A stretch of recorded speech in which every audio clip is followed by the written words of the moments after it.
Today, we're diving into one of the most incredible processes of life, pregnancy. We're going to pull back the curtain on how a mother's health, everything from her metabolism to her immune system, literally creates the blueprint for a new human being. So, let's jump right in. It all really boils down to this one amazing question. On the surface, it seems pretty straightforward, right? But the answer? Well, the answer is this breathtakingly complex dance of biology, a 9-month construction project managed entirely by the mother's body. So how on earth does it all work? All right, let's start at the very beginning with the foundation. The best way to think about a pregnancy is not as a one-way street where the mom just provides everything. No, it's actually a constant, dynamic dialogue between a mother and her developing baby. And I'm not just speaking metaphorically here. This is a biological reality. You've got hormones, nutrients, and all these signals from the placenta creating this incredibly sophisticated communication network. This constant back and forth is what guides every step of development. It's what determines if a pregnancy goes smoothly or if it hits some bumps in the road. So what does this dialogue look like in the real world? Well, a huge part of it is the body's metabolic engine. I mean, think about it. Providing the fuel and energy for two is one of the most demanding jobs a body will ever have to do. One of the biggest metabolic hurdles that can pop up is gestational diabetes, or GDM for short. What happens is, during pregnancy, all the hormonal shifts can make it harder for the body's cells to use insulin properly. And when that happens, sugar levels in the blood can climb, creating a really tricky environment for both mom and baby. Now, some things can definitely increase the risk of developing GDM. A pre-pregnancy BMI over 25, a family history of diabetes, being a bit older, or having a history of condition like polycystic ovary syndrome or PCOS. All of these can be signals of a higher likelihood, and that's exactly why health before conception is such a huge part of the story. And look, this isn't just about being overweight. It's a spectrum, and both ends come with their own set of risks. Being underweight before pregnancy, for example, has actually been linked to emotional and hyperactivity issues in kids down the line. On the flip side, obesity is tied to a higher risk of those metabolic issues like GDM during the pregnancy itself. It really is all about finding that healthy baseline before you even start. Okay, next up, the body's defense system.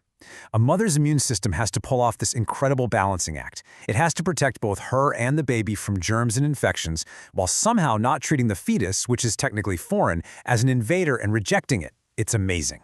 But that balancing act can make the system pretty vulnerable to new threats. Take COVID-19. The data on how it affected pregnant women shows a really clear story.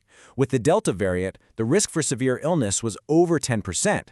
Then, with later variants like Omicron, that risk dropped all the way down to about 2.9%. It just goes to show how dynamically that maternal immune system has to adapt to new challenges. Another really common challenge is anemia. During pregnancy, the body's demand for red blood cells just skyrockets. You need them to support the growing baby and the placenta.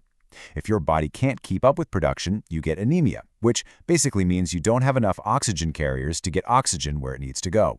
And here's the magic number doctors are looking for. A hemoglobin level below 11 grams per deciliter is usually the line in the sand for a diagnosis.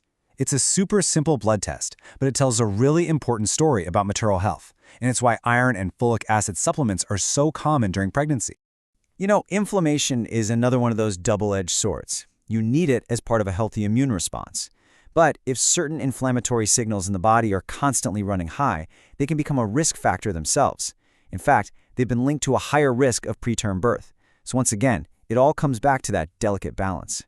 So, we've talked about the body's internal systems, but what about the outside world? Things like a person's age and their lifestyle also play a massive role in shaping the entire pregnancy environment. Age is a really big one, and the factors look pretty different at either end of the childbearing years. For adolescent mothers, there's often a higher risk of things like anemia and having smaller babies. On the other hand, for women over 35, what we call advanced maternal age, there's a greater likelihood of GDM or chromosomal abnormalities. Each stage of life just brings its own unique set of things to watch out for. And of course, our daily choices have a huge impact. It's no surprise, right? A varied, nutrient-rich diet provides all the essential building blocks. Physical activity helps manage weight gain and keeps insulin working well.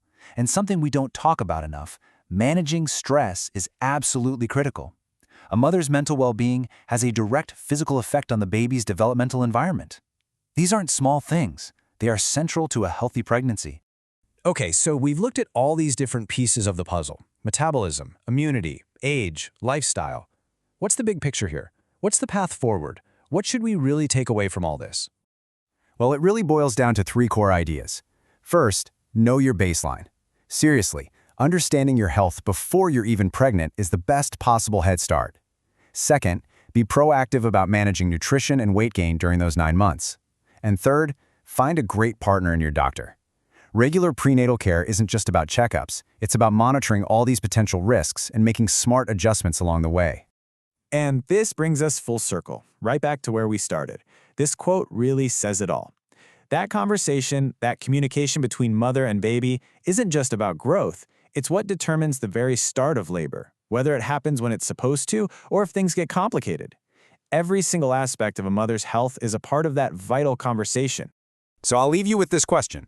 Knowing that a mother's health is literally the blueprint for the next generation, what's the most important conversation you can have about your own health, starting today?